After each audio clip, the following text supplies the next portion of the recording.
자, 여러분 안녕하십니까? 오늘 강의 이제 첫 입문을 시작하겠습니다.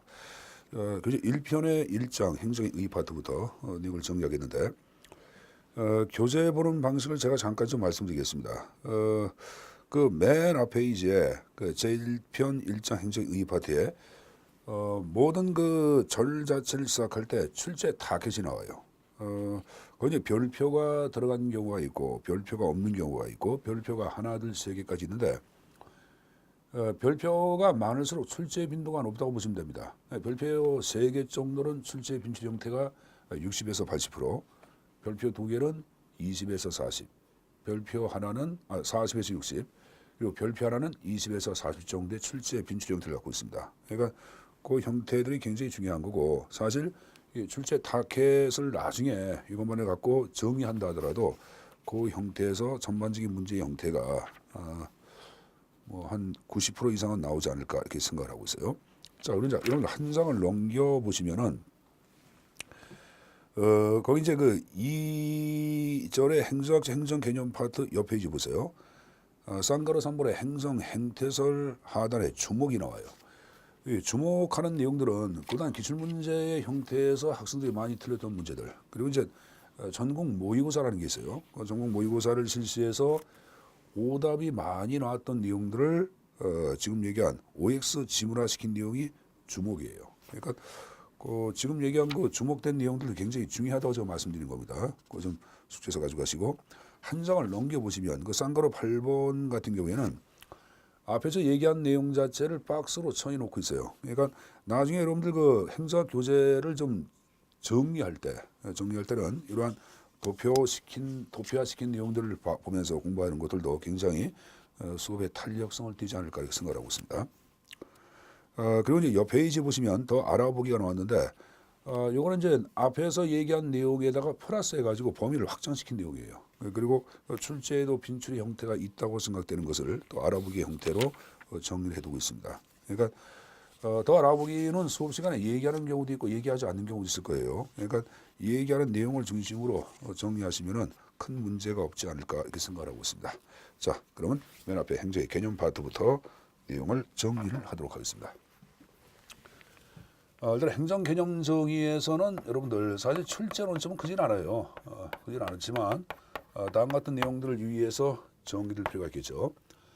일단 개념의 발달사를 좀 정리해 주셔야 합니다. 발달 계보라 그러죠. 어떤 식으로 행정의 개념이 발달되어 왔는지. 두 번째 정리할 것은 정치와 행정과의 관계예요. 행정의 역사가 굉장히 짧아요. 그러니까 1880년대 후반에 등장했죠.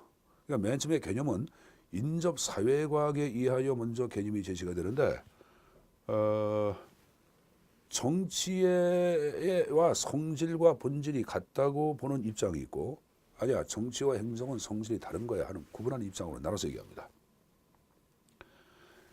전자처럼 정치와 행정은 본질이 같다. 그것을 정치행정 일원론 이렇게 얘기하고, 정치와 행정을 구분하는 입장, 그걸 소위 정치행정 이원론이라고 언급을 하는데, 개념 정의하고 정치와 행정과의 관계 어떻게 연관되는지 묻는 거예요.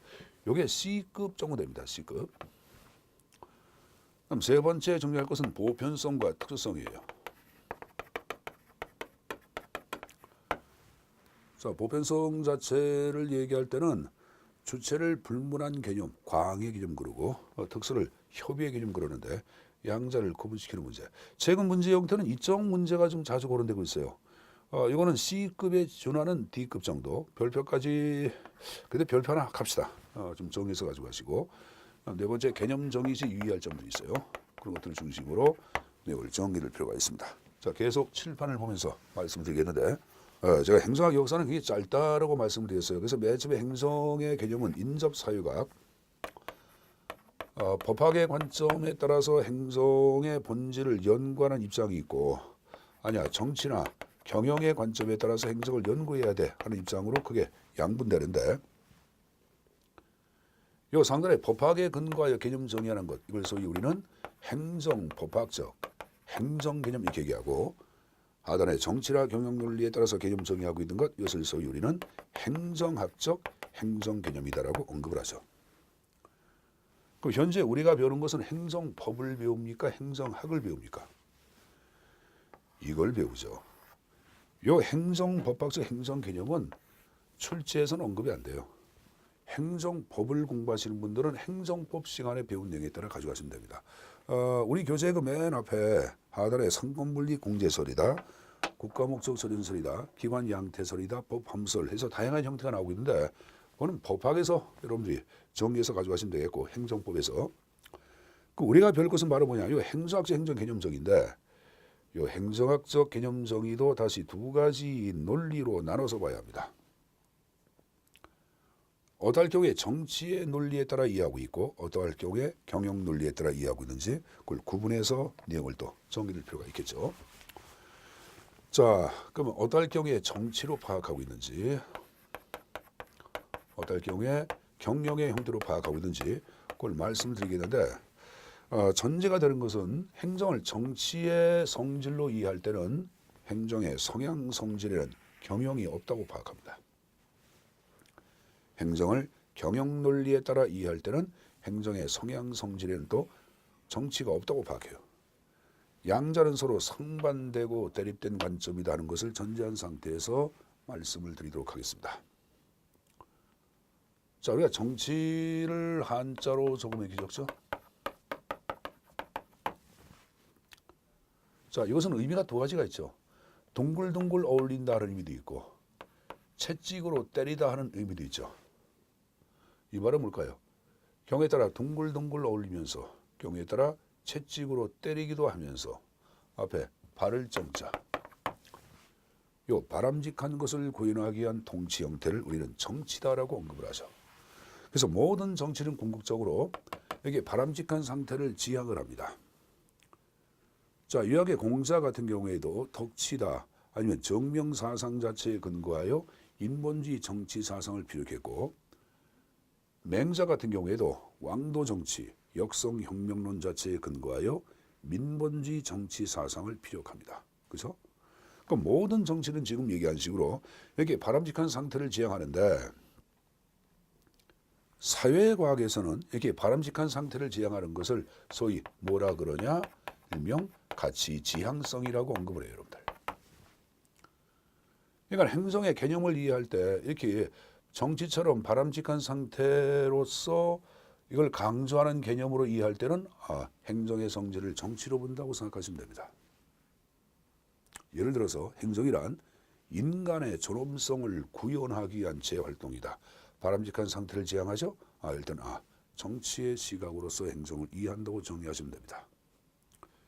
행정이란 사회의 정의를 구현하기 위한 재활동, 마찬가지로 바람직한 상태를 강조하고 있죠.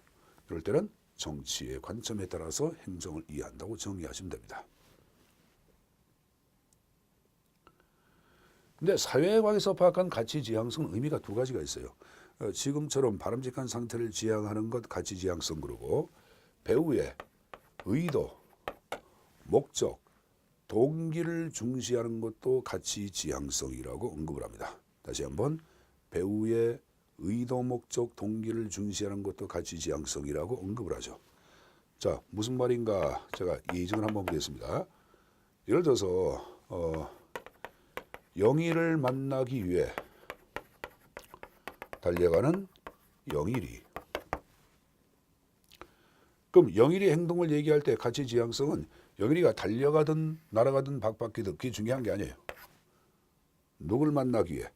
영일을 만나기 위해 이걸 강조한 것을 우리는 가치 지향, 의도 지향이라고 얘기하는 거예요.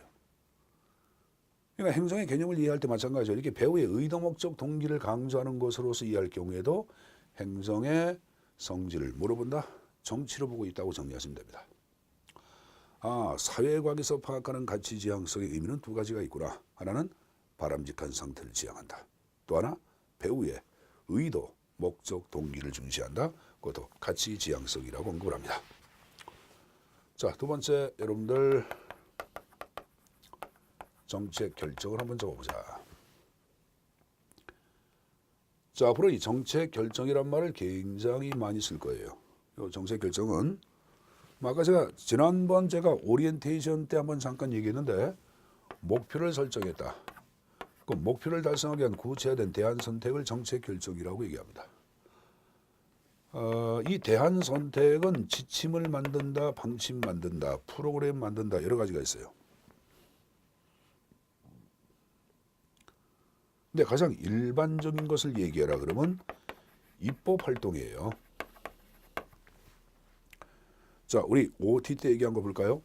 정의사회 구현을 위하여 부패 방지법을 제정했다. 그걸 정책 결정한다 그랬죠. 깨끗한 정부를 구현하기 위하여 금품수수 금지법을 지정했다. 입법 활동, 정책 결정이죠. 그죠? 그럼 이 정책 결정을 전형적으로 보여주는 것은 어쨌든 간에 입법 활동이에요. 그럼 입법 활동은 본질적으로 입법부가 합니까? 행정부가 합니까? 입법부가 하죠. 우리가 국회의원 보고 입법부 소속이라 그럽니까? 행정부 소속이라고 합니까? 국회의원 보고 입법부 소속이라 그러죠. 국회의원 보고 정치한다 그래요? 행정한다 그래요? 정치한다 그러죠. 그럼 다 끝났네요. 정책 결정은 입법 활동이고 입법 활동은 입법부가 하고 입법부의 국회의원은 정치를 하는 거니까 행정의 현상을 이렇게 정책 결정 현상으로 이해할 경우에도 행정의 성질을 물어본다, 정치로 본다고 정리하시면 됩니다. 자, 반면에 이제 경영을 보겠는데, 제가 정치랑 경영은 상반된 관점에 따라 정리하라고 말씀드렸습니다. 자, 고등학교 때 사회탐구 영역을 공부하시면서 한번 물어보겠습니다. 가치 판단과 대별되는 판단 양식을 얘기하라 그럼 뭐라고 배웠어요? 가치 판단과 대별되는 판단 양식. 1번 사실 판단. 몇 번? 1번이죠. 그렇죠? 요 가치의 판단은 사실이에요. 그러니까 마찬가지로 행정 현상을 이렇게 사실 현상으로 이해할 경우에는 행정의 성질을 물어본다, 경영으로 본다고 정리하시면 됩니다. 아까 이론 지문 얘기한 거 영희를 만나기 위하여 달려가는 영일이가 있다. 사실 현상은 영희를 만난다, 영숙이를 만난다, 미희를 만난다. 그게 중요한 게 아니에요. 현재 달려가고 있는 요 영일 그 자체의 사실적인 모습, 이걸 강조한 것을 사실 현상이라고 얘기하는 거예요. 여러분들 주민자치센터에 갔다, 동사무소 갔다. 근데 주민들이 보니까 공통적으로 보여지는 사실의 모습, 주민등록 등초본을 발급하고 있다. 이게 사실 현상이에요. 이렇게 사실 현상으로 볼 경우에도 행정의 성질을 경영의 색깔로 보고 있다고 정리하시면 됩니다. 자, 이 경영을 영어로 얘기할 때는 비즈니스, 어드미니스트레이션 이렇게 얘기합니다. 요걸 이제 우리가 그대로 얘기하면은 비즈니스를 얘기할 때는 뭐 요거는 이제 사업이라고 그러죠. 사업, 업무, 사업, 요걸 여러분들 어드미니스트레이션을 찾아보면은 경영, 관리, 행정 이렇게 표현합니다. 그래서 일반적으로 관리라는 말을 많이 쓰죠. 경영을 사업 관리로는 해도 상관이 없어요. 경영이란 말을. 아마 여러분들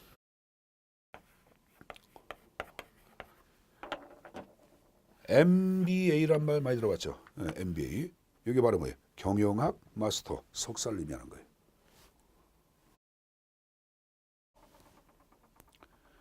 그럼 행정은 뭐라 그러냐? 행정은 퍼블릭, 어드미니스트레이션 이렇게 얘기합니다. 이건 이제 공공 그러죠. 그래서 이제 공공관리론 이렇게 표현하기도 합니다. 공공관리론. 그럼 여러분들 사업을 관리하든 공공을 관리하든 하여간에 둘 다 관리하는 거죠. 그죠? 그러니까 마찬가지로 행정현상을 이렇게 관리 현상으로 이해할 경우에 얘는 행정의 성질을 물어본다, 경영으로 본다고 정리하시면 됩니다.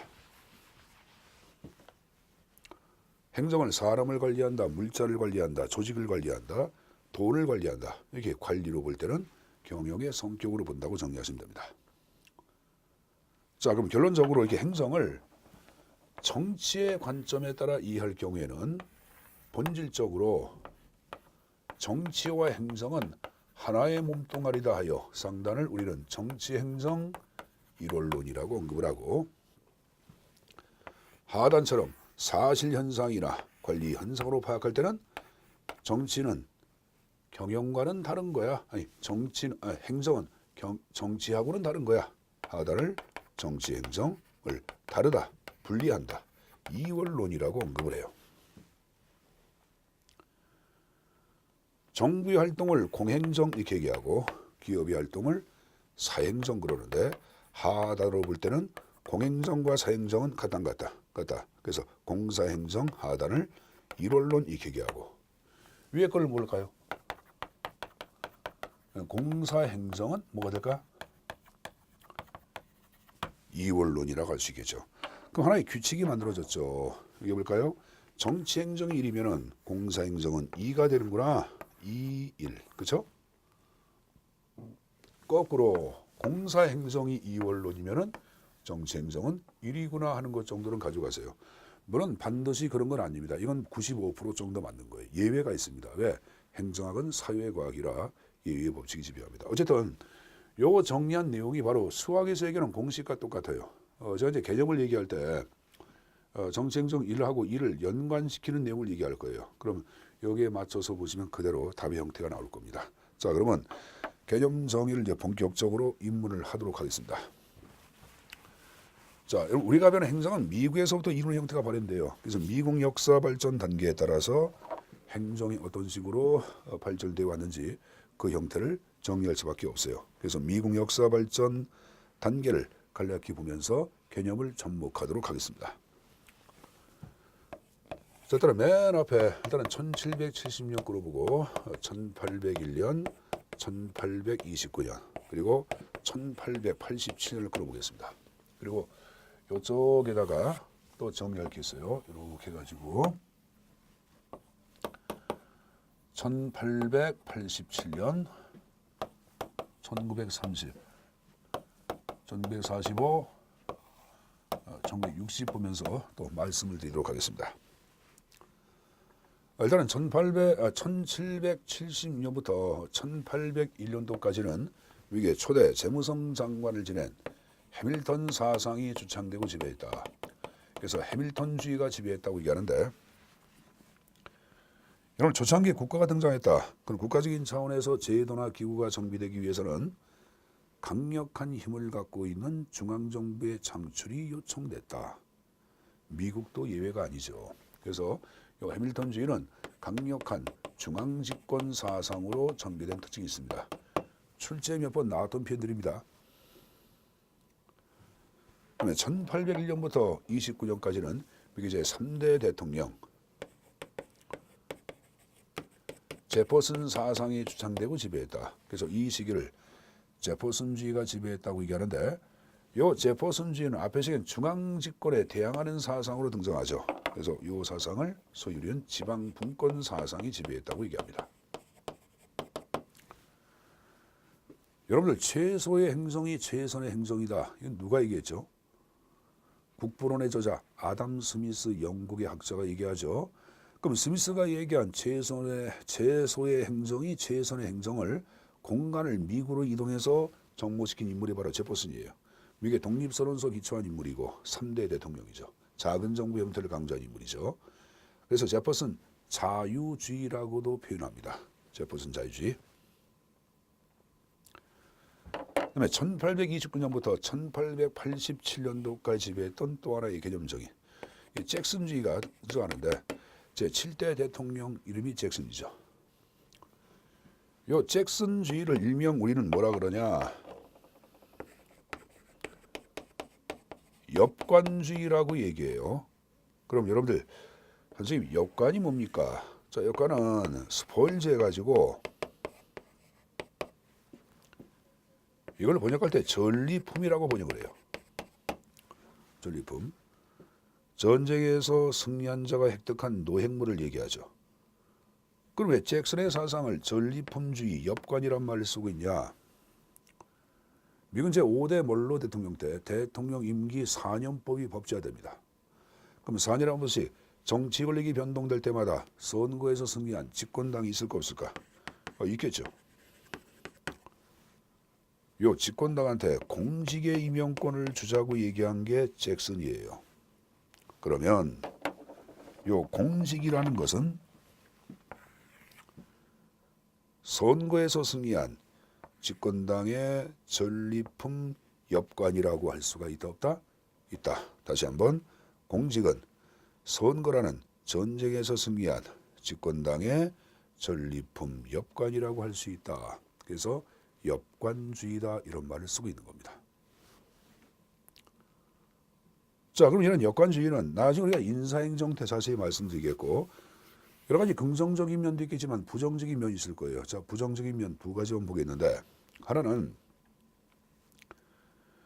공직의 임명권을 집권당이 갖다 보니까 공금을 유용 또는 횡령해서 집권당의 정치 자금으로 쓰는 사태가 비일비재하게 발생합니다. 행정의 부패가 만연돼 버립니다. 또 하나, 공무원은 궁극적으로 누굴 위한 거예요? 국민을 위한 건데 지금 얘기한 엽관주의는 공무원이 국민을 위한 공복자가 아니라 특정 집권당의 사냥개 사병으로 전락해 버립니다. 즉 진정한 국민을 위한 위민행정, 국민을 위한다. 위민행정 확보를 어렵게 하죠. 이 등등등등의 문제점을 야기했다. 그래서 안 되겠다요. 1887년도 당시에 프레스턴 대학의 정치학과 교수로 있었던 우드로 윌슨이라는 사람은 소위 행정의 연구다라고 하는 아티클 논문을 발표합니다. 여기서 다음과 같이 최초로 행정의 개념을 언급을 하죠. 그 윌슨은 행정을 뭐라 그랬냐? 행정은 집권당 정치로부터 영향을 받지 않는 고유하고 독자적이고 독립된 영역이 있다. 그 영역은 국가 사무를 관리하는 사무의 영역이다라고 언급을 해요. 여기에 근거한 최초의 행정학적 행정 개념이 탄생하는데 이걸 해서 우리는 행정관리설이다라고 언급을 합니다. 그럼 행정관리설 말을 좀 다듬어서 얘기해 볼까요? 행정이란 관리한다. 뭐를 관리할까요? 사무를 관리한다. 어떻게? 집권당 정치로부터 영향받지 않고 독자적으로. 물론 사무는 국가사무죠. 말을 다듬어서 행정이란 국가사무, 공공사무를 관리하는 기술, 이게 행정관리설이에요. 여러분 정치로부터 행정을 독립시켰죠. 그래서 정치와 행정을 분리하고 있다. 정치행정 이원론이죠. 여러분 정치행정 이원론이면 공사행정은 뭐라 그랬습니까? 일원론. 안 적겠습니다. 자, 이단 다른 닉네임 별칭이 있어요. 이름을 기술적 행정학이다라고 언급을 합니다. 자, 여러분 여기 보세요. 관리한다 그랬죠. 관리. 그럼 이쪽에 아까 관리현상으로 파악한다. 그 행정의 시각을 경역입니까? 정치입니까? 경역이죠. 그래서 정치행정 이원론 그대로 나온 거예요. 이건 제가 수학의 공식이라고 얘기했죠.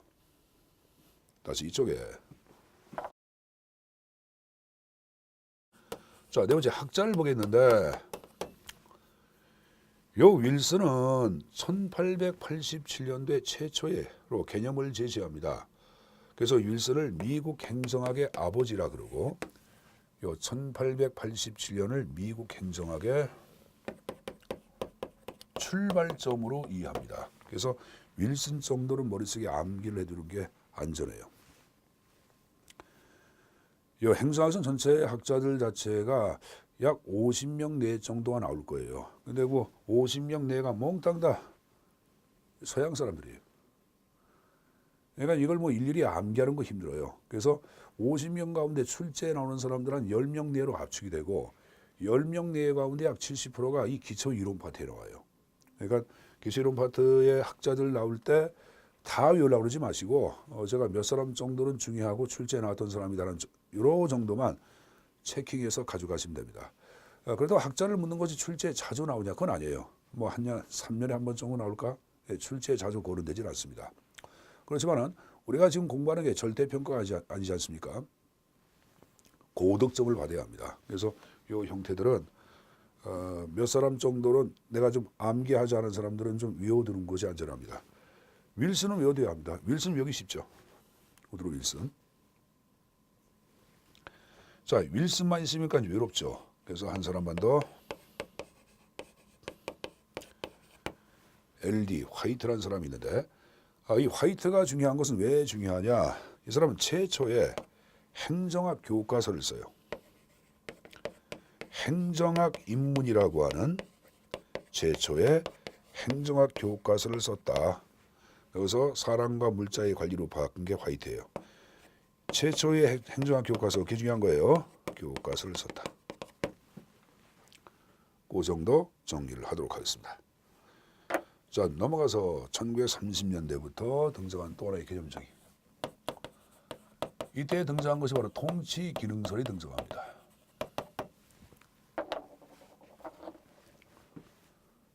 이 모든 용어는 용어가 의미를 함축하고 있죠. 뭘까요? 행정이란 관리한다.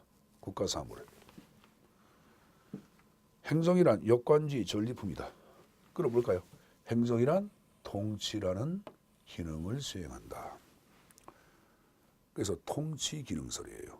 그럼 여러분들은 이 통치가 무엇인가 의미만 알면 되는데 통치라는 개념을 가장 여러분들 전형적인 개념으로 만든 인물이 로크예요. 여러분 사회계약설의 로크.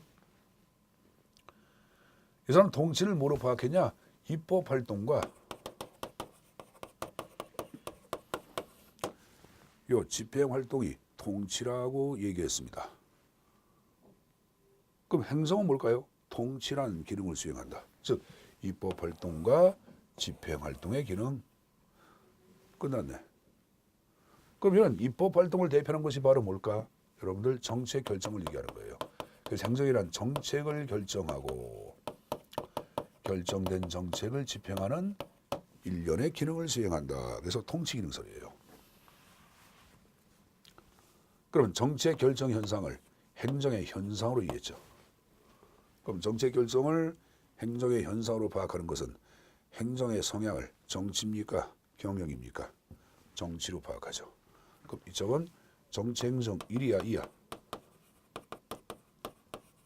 1원론이 돼야 되겠네요. 공사행정은 2원론 안 적겠습니다. 자, 다른 닉네임이 있어요. 이름을 기능적 행정학이라고 얘기합니다. 이쪽은 기술적 행정학, 이쪽은 기능적 행정학이에요. 여러분 30년대 그러면 뭐가 떠올라요? 공항이 떠오르죠. 공항 이후에 의회 민주주의를 해 바탕을 둔 자유주의는 파괴가 되고 이제 의회에 대해서 국민이 불신합니다. 그럼 과거에 의회한테 요구했던 모든 행정 수요가 이제 어디로 방향을 전환합니까? 행정부 쪽으로 방향을 전환해요. 그래서 행정한테 많은 걸 요구하기 시작합니다. 국민들이. 그럼 행정 입장에서는 이에 대해서 긴밀하게 대응하기 위해서는 입법부가 담당했던 정책 결정도 행정이 해야 하겠죠. 그죠? 그래서 소위 행정입법이란 말.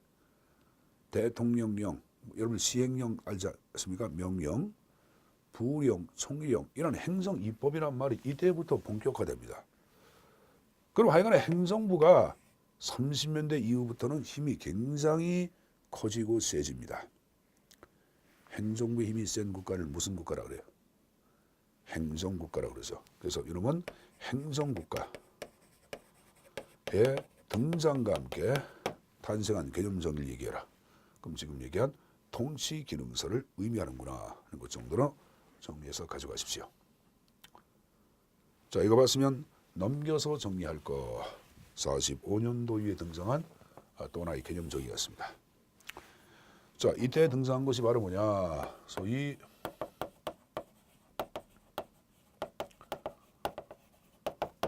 행정 행태설이 등장합니다. 일단 이걸 제시하는 학자는 하버트 사이먼이에요. 자, 행정에서 가장 말 많은 자 그러면 사이먼입니다. 학자를 물어보는데 도저히 알 수가 없어요. 사이먼이 나왔다.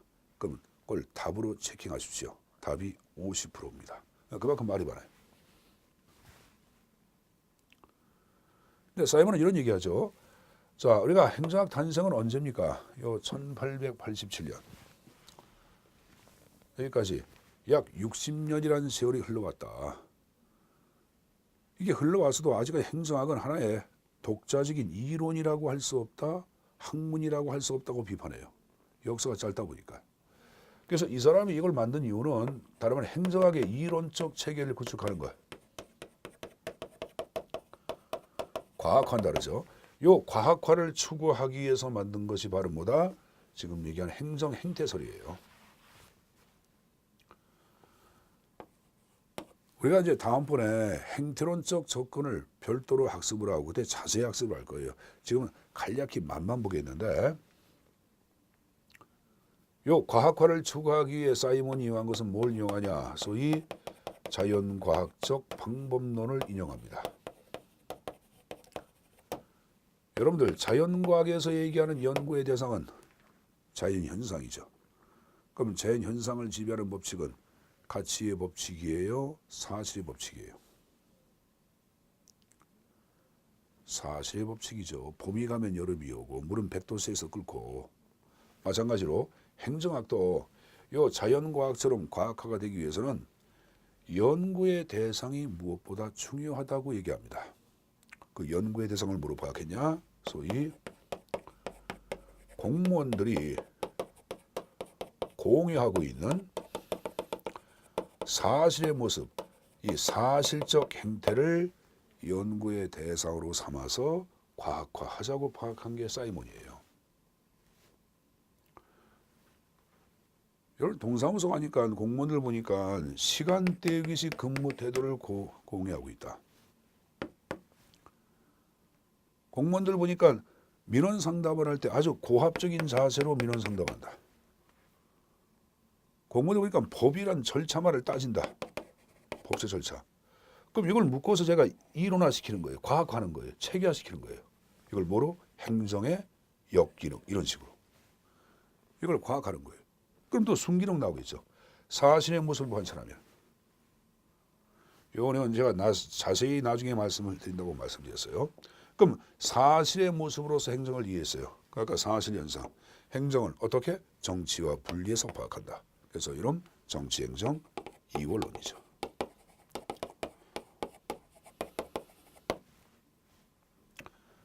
근데 이쪽에 이원론 나왔죠. 이런 구분하기 위해 신자를 붙이기도 하고 신자를 빼기도 합니다. 상관없어요. 그럼 공사행정은 이원론이 돼야 되겠죠. 안 적겠습니다. 자, 근데 여러분들 30년대의 공황, 40년대의 2차 대전 이후에 복잡한 사회 문제가 노정이 돼요. 그럼 그런 문제를 해결하기 위해서는 행정에 많은 여러분들 권한과 재량이 필요했어요. 행정이 정책 결정, 입법 활동도 합니다. 근데 사이먼은 그러면 이 행정의 입법 활동을 부정했냐? 그건 아니에요. 행정 입법 활동할 수 있다고 파악합니다. 근데 그것은 행정이 입법 활동을 하게 되면은 행정과 정치학의 구분이 없어진다. 그럼 행정만의 독자적인 이론을 구성하기 위해서는 행정에 있어서 정책 결정과 같은 정책인 성격은 제외하고 연구하자고 얘기합니다. 부정한 게 아니에요. 정책 결정할 수 있다고 얘기합니다. 왜? 40년대 중반 이후에 더욱더 큰 정보가 발생했으니까. 근데 그것은 엄밀한 의미로 행정학의 범위가 아니다. 그래서 행정학의 이론, 체계를 구성할 때는 정책인 측면은 어떻게 제외해놓고 이론 구성하자고 얘기합니다. 이 편이 굉장히 어려운 편인데 일단은 좀 적어놓으시고 또 한번 말씀드릴게요. 다음번에. 행정의 정치적 성격을 부정한 것이 아니라 뭐라 그랬어요? 연구 대상에서 제외했다. 이렇게 숙지해서 가져가시고 이 표현 굉장히 중요한 표현이라고 말씀드렸습니다. 자, 그리고 이제 60년대 이후에 등장한 또 하나의 개념 정의가 있습니다. 자, 이 등장한 것이 소위 이제 발전 기능설이 탄생합니다.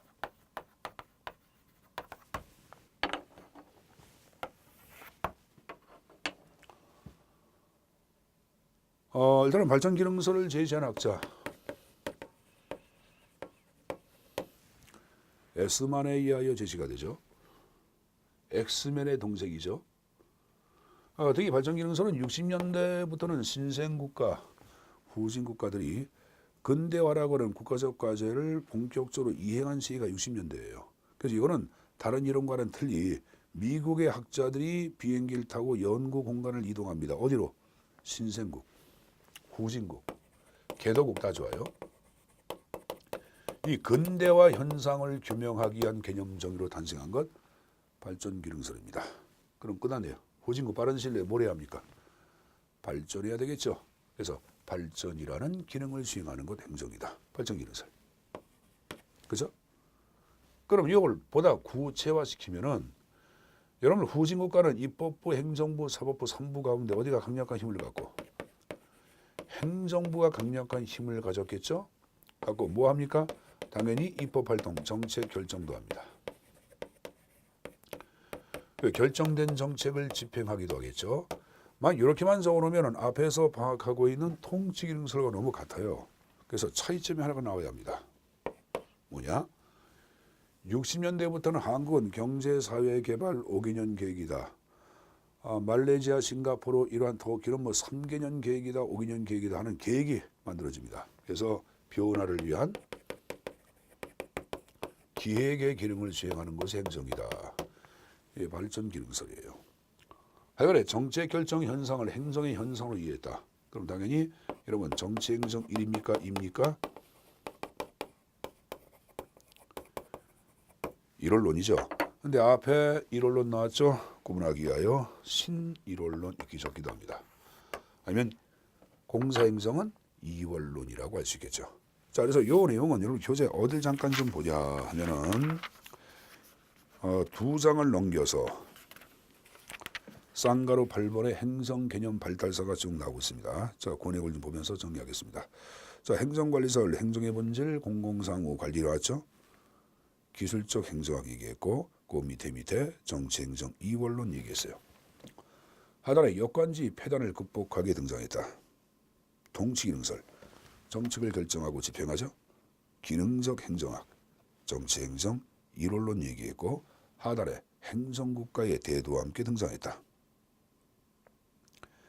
행정행태설, 공무원이 공유하고 있는 사실적 행태 얘기했고 중간에 정치행정 2원론 얘기했습니다. 학자 사이먼 얘기했고 행정학의 이론적 체계를 구축한다. 과학화 나왔죠. 자, 발전기능설, 정책을 결정하고 집행한다. 기획을 관장한다. 중간에 정치행정 1입니까? 2입니까? 1원론. 맨 밑에 개도국 후진국가를 대상으로 한 이론 이렇게 나왔어요. 자, 선생님 신공공관리하고 뉴 거버넌스는요. 그건 뒤에 이론 파트에 자세히 학습을 하고 지금은 이 4가지 형태 정도만 정리해서 가지고 가십시오. 아까 얘기한 식으로 정치와 행정과의 관계 연관시키는 거 굉장히 중요합니다.